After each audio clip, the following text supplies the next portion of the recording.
अखिल भूमंडलीय सर्व शिरोमणि मुनि समाज के संस्थापक आदि मुनीश्वर योगेश्वर सद्गुरुदेव शिव मुनि महाराज की जय। उपस्थित मुनि वृंद, साधु सज्जन वृंद, संत वृंद, साधक वृंद, आध्यात्म ज्ञान के जिज्ञासुओं और प्रेमियों, सभी श्रोता वृंद, आप सबको मेरा कोटिशः नमन, सप्रेम जय जीव। तो आध्यात्मिक चर्चा चल रही है और हम लोग सद्गुरुदेव शिव मुनि महाराज रचित ग्रंथ योग का परिचय पर चर्चा कर रहे हैं।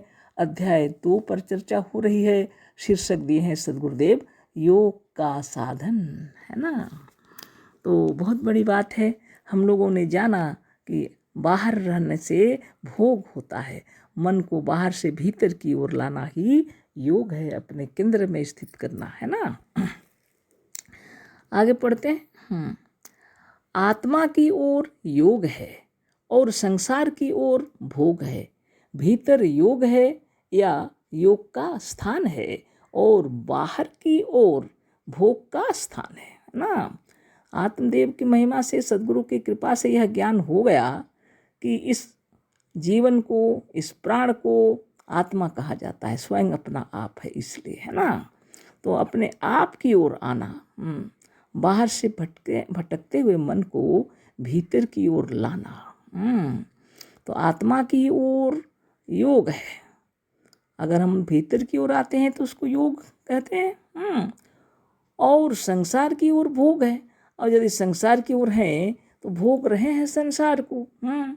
बहुत जरूरी है यह भी, है ना। हम लोग तो जन्म ही इसलिए लिए हैं कि भोग करें संसार का, है ना। तो संसार में तो रहेंगे ही हम लोग, लेकिन अगर योग नहीं करेंगे भोग भी नहीं कर पाएंगे। सद्गुरु वही बता रहे हैं। तो बाहर क्या है? भोग है, और भीतर क्या है? योग है ना। तो आप जो गुरुदेव बतला रहे हैं, ध्यान मग्न होकर आप नित्य दिन करें, है ना।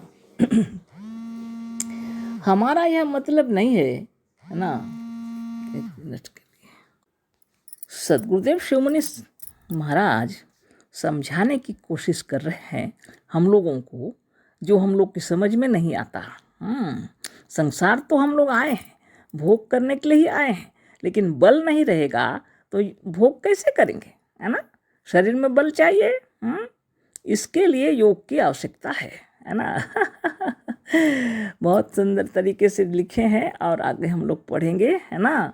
हमारा यह मतलब नहीं है कि भोग को या संसार को छोड़कर बराबर योग ही में लगे रहो। यानी भोग को और संसार को छोड़कर बराबर योग में ही लगे रहो, यह मेरा कहना नहीं है। सद्गुरु कह रहे हैं, वो समझा रहे हैं कि जो आवश्यक है उसको समझा रहे हैं ना। हमारा कहना यह है कि शक्ति, स्वास्थ्य, आयु, बुद्धि, ज्ञान, शांति, श्री और तेज का भंडार, कोष का खजाना भीतर है ना।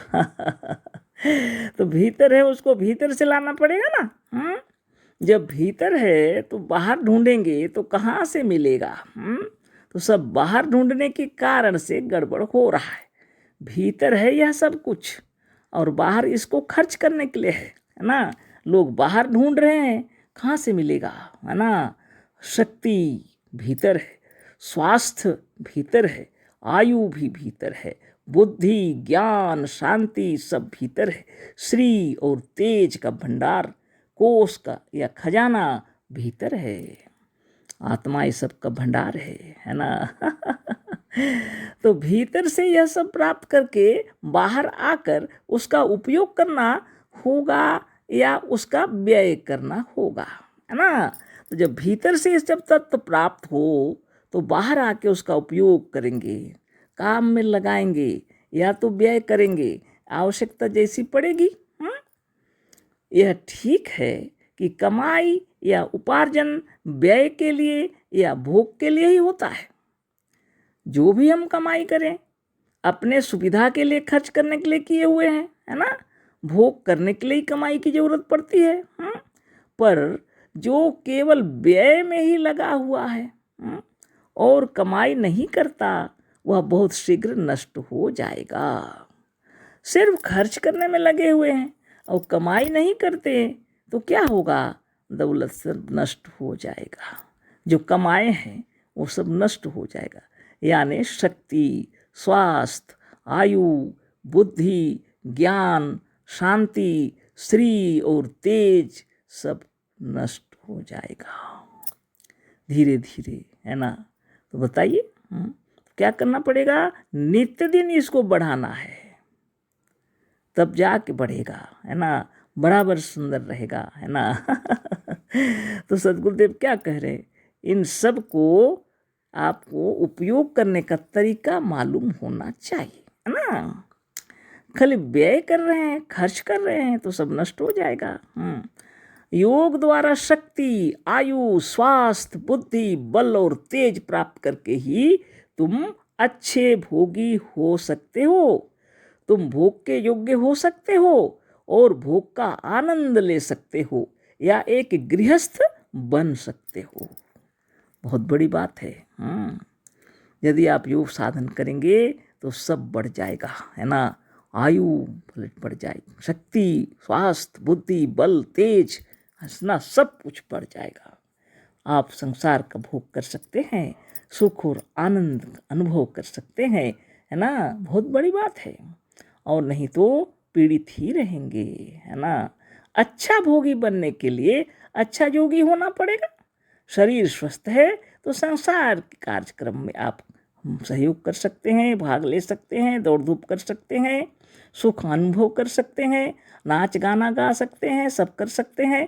शरीर तकलीफ में है, पीड़ित है, बेड में पड़े हुए हैं तो क्या कर सकते हैं?